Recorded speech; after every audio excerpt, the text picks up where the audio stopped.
Baby boy. दूध और दूध से बनी चीज़ों से परहेज़ करें। खट्टी और स्पाइसी अशिया से भी परहेज़ करें। अगर आप बेटे के ख्वाहिशमंद हैं तो अपनी डाइट में ऐसी चीज़ों को शामिल करें जिनमें पोटाशियम ज़्यादा हो, जैसे कि बनाना। ज़्यादा से ज़्यादा हरी सब्जियों का इस्तेमाल करें। प्याज का ज़्यादा इस्तेमाल करें। बेटा पैदा करने के लिए फीमेल की बॉडी के इन्वायरमेंट का अल्कलाइन होना ज़रूरी है।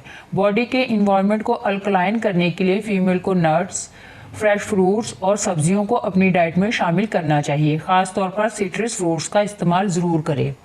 इस डाइट को कंसीव करने से कम 1 से 1.5 माह पहले से शुरू करें। Important tips for male partner.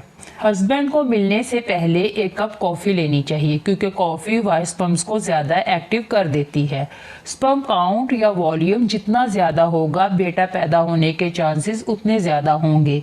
इसलिए अपनी डाइट में उन चीज़ों का ज़्यादा इस्तेमाल करें जो स्पर्म काउंट को बढ़ाती हैं।